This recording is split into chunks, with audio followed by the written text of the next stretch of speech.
নমস্কার বন্ধুরা, এই বাংলা নলেজ শোতে আপনাদেরকে স্বাগত। আপনারা সকলেই হয়তো জানেন যে চীন হলো ভারতের কট্টর শত্রু দেশগুলির মধ্যে একটি, এবং বেশ কয়েকবার এই সংঘাত ভারত চায়না সীমান্তে এতটাই উত্তপ্ত হয়ে উঠেছে যে তা ভারতীয় এবং চীনা সেনাদের মধ্যে হাতাহাতি পর্যায়ে পৌঁছে গেছে। আর চীন সুযোগ পেলে ভারতের ক্ষতি করার চেষ্টা করে। এবং কয়েকদিন আগে একটি ভিডিওতে আমি আপনাদেরকে জানিয়েছিলাম যে চীন তাদের পরমাণু বোমার ভাণ্ডার বাড়িয়ে চলেছে ভারতের বিরুদ্ধে প্রতিশোধ নেওয়ার জন্য।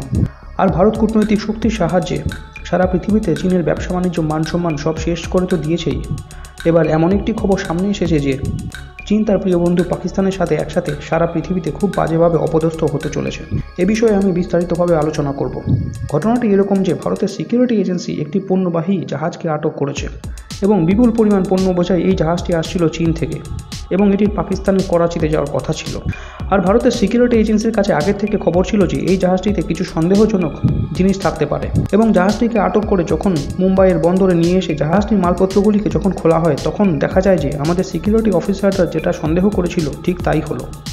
এই জাহাজটিতে এমন কিছু পরমাণু হাতিয়ার সম্পর্কিত জিনিস ছিল, অর্থাৎ নিউক্লিয়ার টেকনোলজি ম্যাটেরিয়াল ছিল যা সারা পৃথিবীতে নিষিদ্ধ।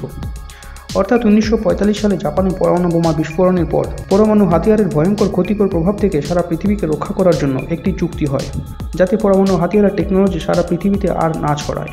শুধুমাত্র যে দেশগুলির কাছে এই টেকনোলজি রয়েছে তাতেই যেন সীমাবদ্ধ থাকে।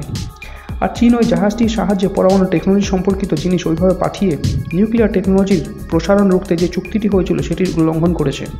আর এইসব পরমাণু দ্রব্য পাকিস্তানের মতো একটি দেশকে সাপ্লাই করে চীন পাকিস্তানের সাহায্যে ভারতকে বিপদে ফেলতে চাইছিল, যেটা চীন বরাবর করে থাকে। আর্থিকভাবে সহায়তা করে পাকিস্তান জঙ্গিদের সাহায্যে ভারতে অশান্তি বাঁধানোর চেষ্টা করে।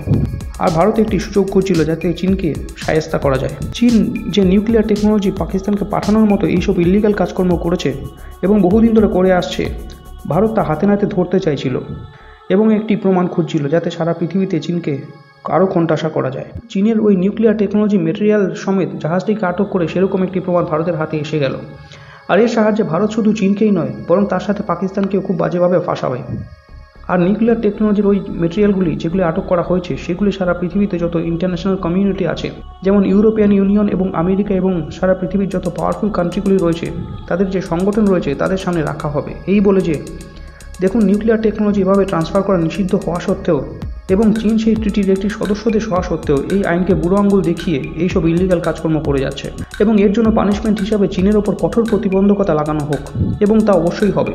কারণ 1 বছর আগে এরকমই একটি জাহাজকে আটক করা হয়েছিল যেটি নিষিদ্ধ পণ্য সামগ্রী নিয়ে নর্থ কোরিয়া যাচ্ছিল, এবং তারপর চীনের 3টি বিরাট বড় কোম্পানির ওপর কঠোর প্রতিবন্ধকতা লাগানো হয়েছিল এবং তাতে চীনের প্রায় কয়েক বিলিয়ন ডলার লস হয়েছিল, কিন্তু তাতেও এদের শিক্ষা হয়নি।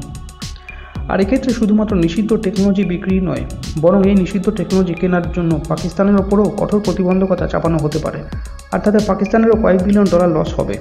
আর শুধু তাই নয়, চীন পাকিস্তানের মধ্যে যে এই গোপন নিউক্লিয়ার গাঠবন্ধন ভারত এক্সপোজ করে দিয়েছে, তাতে আমেরিকা সহ সমস্ত পশ্চিমী দেশগুলি পাকিস্তানের ওপর কিছু না কিছু কঠোর স্টেপস অবশ্যই নেবে। কারণ ইউরোপিয়ান কান্ট্রিগুলি এখনও পাকিস্তানকে কিছু না কিছু আর্থিক সাহায্য দেয়, আর ভারত এই ইস্যুটিকে সামনে রেখে পাকিস্তানকে দেওয়া ওই ফান্ডিং বন্ধ করাবে, আর না হলে ফান্ডিং কম করিয়ে পাকিস্তানকে একটি উচিত শিক্ষা দেবে। আর শুধু তাই নয়, ভারত এই ইস্যুটিকে চীনের বিরুদ্ধে একটি ডিপ্লোম্যাটিক ওয়েপন হিসাবে কাজে লাগিয়ে এর সাহায্যে সারা পৃথিবীতে চীনের যেটুকু ডিপ্লোম্যাটিক পাওয়ার এখনও রয়েছে সেটিকে শেষ করে দেবে। এই বলে যে চীন পরমাণু হাতিয়ার পাকিস্তানের মতো একটি দেশকে বিক্রি করে, যে দেশটি সারা পৃথিবীতে জঙ্গিদের আতুরঘর হিসাবে পরিচিত এবং যে দেশটি নিউক্লিয়ার ওয়েপনকে দায়িত্বের সাথে সামলাতে পারে না। অর্থাৎ এই কাজটি করে চীন একটি ক্রিমিনালের মতো দায়িত্ব জ্ঞানহীন কাজ করেছে, আর তাতে সারা পৃথিবীতে চীনের খুব বাজেভাবে বদনাম হবে এবং যেটুকু ইজ্জত এখনও বেঁচে আছে তাও শেষ হয়ে যাবে। আর ভারত ঠিক এটিই চায়। তো বন্ধুরা, এই বিষয়ে আপনাদের কি মতামত তা কমেন্ট করে জানান, এবং ভিডিওটি ভালো লাগলে লাইক করে চ্যানেলটিকে সাবস্ক্রাইব করুন। ধন্যবাদ।